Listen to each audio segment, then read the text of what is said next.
tey si sa biir wax avant de venir ce qu'il nous avait promis. On va revenir ci li nga wax sànq. Le peuple a choisi. Donc il faut que ñu may leen ñu xool. Je crois que c'est pas la première fois que le peuple a choisi. En 2000 le peuple avait choisi de faire quitter Abdou Diouf. Et ils ont emmené Ablaye Wade. Et les choses se sont répétées. En 2012 le peuple a choisi en éliminant Ablaye Wade du pouvoir. Et ils ont choisi Macky Sall. Et durant tout son règne, c'est la même chose. Est-ce qu'il n'est pas temps aujourd'hui jotul askan bi jël seen matuwaay bañ di naan dañuy observer. Parce que sinon danañu yàgg ci observer. Parce que ku ñëw du def lu mu waxoon ñu folli indiwaat keneen ci noonu la ñuy dëkkee. Aujourd'hui ngeen diriger parti bu mel ni républicain démocratique. Est-ce que yéen mun leen jël initiative boo xamante ni il faut dire plus jamais ça. Une fois que askan bi choisir ak lu mu mënti demee on ne peut pas voir à 100%, mais au minimum on peut voir à 50%. Ah mais bien sûr, bien sûr. Ça c'est fondamentalement important. Parce que langage bi ngeen di tenir dañ ko fi déggaat ko fi. Voilà, je comprends. Et il n'y a jamais 203. Je comprends ce que vous voulez dire. Ouais. Lolo, les partis politiques qui sont là, ils ont une part de responsabilité. Waaw. Qui ne me tudd je pense aussi les médias ont une part de responsabilité. Ouais. Responsabilité médias yi c'est quoi? Waru leen accepter que ñu élire fi kenn tant que xamuñu lan la teg ci table bi. C'est-à-dire quoi? C'est-à-dire dafa am loo xam dañ ko war a institutionnaliser. Les débats télévisés avec radio télévisée des candidats dañ ko war a def nañ ko war a am. Avec quand même des journalistes responsables, des journalistes très compétents yoo xam ne lenn moo leen di animer mooy sortir la vérité de ce que les gens nous proposent. Parce que aussi xam nga nekk ci mbedd yi di wax nekk ci meeting yi di wax loolu c'est très facile. Parce que foofu doo am ku la contrarier doo am ku la wax exactement ku la poser la question qu'il faut. Je pense que ce qu'il faut aujourd'hui c'est faire en sorte que aucun candidat ne puisse être élu dans ce pays-là tant qu'on ne connaît pas dans la clarté le programme qu'il propose aux Sénégalais. Et loolu, je dis encore une fois de plus, ça ne peut être magnifié qu'à travers un débat télévisé, radio-télévisé. D'accord. Voilà. Beneen bi mooy quelle est la responsabilité des autres partis politiques? Ouais.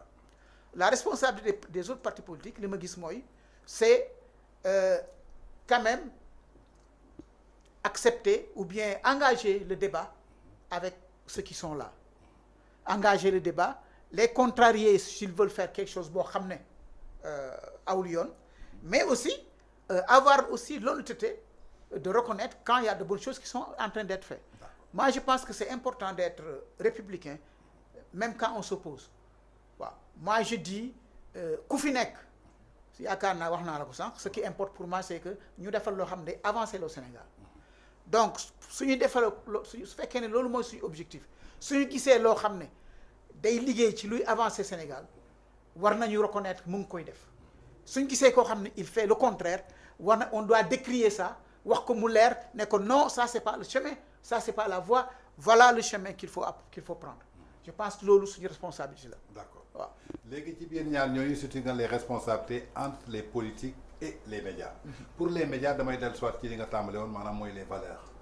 tey su ñu demee ba Sénégal ñenn ci médias yi laa wax du ma je vais pas généraliser. ñenn ci journalistes yi dem nañu ba perte seen valeur humaine. perte seen valeur boo xamante ne moo leen tënk ci liggéey bi muy éthique ak déontologie. ñu war a jàkkaarloog seen askan jox leen la bonne information. ñi leen di indil manipulation. tey la part de responsabilité des politiques tey mën nañ jàpp le nouveau régime. parti la boo xamante ni dafa utiliser opposition radicale. utiliser li nga xamante ni mooy populisme tey ba am li mu am. mais yéen tey yeneen parti yi nga xamante ni gëmu leen loolu tey li nga décrire fii moom nga gëm. que jamono ji balaa ñuy fal nit mu fekk ku ñu xam. yéen ban taxawaay ngeen am tey jii ci Sénégal pour prouver loolu aussi pour que ngeen atteindre seen objectif. waaw ok xam nga aussi li ma waxoon sànq rek mooy dellu soir parce que xam nga. Dans les 5 années passées, ouais. On nous a imposé un dualisme politique dans ce pays-là. Ouais. Ouais. Donc, il n'existait que 2 courants politiques, si on veut l'accepter. Ouais. C'est Benno et le PASTEF. Ouais. Et moi, je dis que responsabilité pour vous, c'est c'est le média bi am nañ ci responsabilité. mais yéen boobu fan parce que ngeen nekkoon parti politique. non xam nga problème bi lan la les gens généralement hein, tu ne comprends pas on invite xam nga tu ne peux pas venir dire à quelqu'un qu'il faut que tu m'invites. Ouais. Est-ce que vous voyez? Donc ça c'est un problème. Je pense que li ñu war a def mooy càmbar quels sont les différents partis politiques qui sont là, quels sont les leaders qui sont là, ñu jéem leen déglu lu ñoom ñëpp et essayer de faire en sorte qu'il y ait une diversification dans les plateaux de télévision. Est-ce que tu vois? Mais suñ buggee à chaque fois qu'il y a un plateau de télévision il faut que mu nekk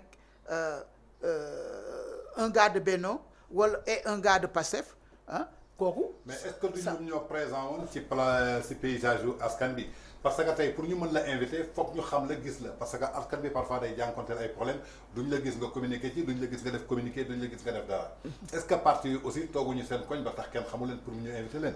non pas je ne pense pas. on ne peut pas inviter un inconnu quand même. waaw je suis d'accord. xam nga tey invité nañ la fi. oui dafa am ci link bu mu jaar am loo teg ba ñu invité la. très bien man je peux dire que maa ngi lay soog a gis. voilà biñ ma la gisee après si laa gëstu ji ci yow moo tax ma invité sur le plateau. effectivement donc présence yooyu su ngeen ko defoon comme ñoom ni ñu ko defee je crois qu'on allait vous amener sur les plateaux mais dafa am benn fuite de responsabilité boo xamante ni ça vous engage vous les politiciens. je dégg naa li nga wax mais seulement rek da ngay jéem a xool xam nga nit ñëpp dañu am ay approche xam nga il faut je pense que aller vers l'information c'est quelque chose qui est fondamental pour le journaliste. Aller vers l'information xam nga même bien que on a créé un link entre toi et moi. Ça ne t'a pas suffi. Il a fallu que tu ailles faire des investigations sur la personne que tu dois recevoir. nga xool ko xam ne tu t'es dit ah kii war naa ko déglu. Est-ce que vous voyez? Parce que soo xooloon gisoo dara aussi tu vas dire à la personne qui vous a mis en relation. Justement, parce qu'on m'a mis en rapport avec des gens quand j'ai gëstu dama ne ko franchement je vois pas d'utilité. Voilà très bien donc su fekkoon ne les gens faisaient comme ça hein peut-être les journalistes faisaient comme ça comme ni Tange def. Peut-être ils allaient découvrir des gens. yoo xam ne ils veulent savoir plus en eux. Hein parce que fii nous avons eu des événements ici yoo xam ne on a invité les médias. Hein yoo xam ne c'était dans à notre siège. Nous avons fait le tour du Sénégal et nous avons communiqué sur ça. Hein? Février 2016 ba janvier 2019 nous avons fait 125 000 kilomètres du Sénégal. Nous avons parcouru le pays du nord au sud et de l'est à l'ouest. Il y a des gens moi je peux vous dire que ñun li ñu def dans ce pays-là en termes de découverte du pays parce qu'on s'est dit au départ un pays on ne peut pas le diriger si on ne le connaît pas. Et on ne peut pas le connaître à travers les médias. On ne peut pas le connaître à travers une radio ou bien des plateaux de télévision. Il faut descendre sur le terrain. Et c'est pourquoi notre priorité a été d'aller à la rencontre des Sénégalais pour comprendre d'abord quelles sont leurs préoccupations, mais aussi d'aller à la rencontre du Sénégal pour comprendre que représente l'écosystème Sénégal du point de vue politique, du point de vue social, du point de vue culturel et déterminer en quelque sorte lan mooy jafe-jafe nit ñi ak fan lañ mën a jaar ah ba vraiment comprendre par quel chemin on peut passer pour vraiment ensemble ñoom ak les politiciens comment on peut faire pour trouver des solutions à ces différents problèmes.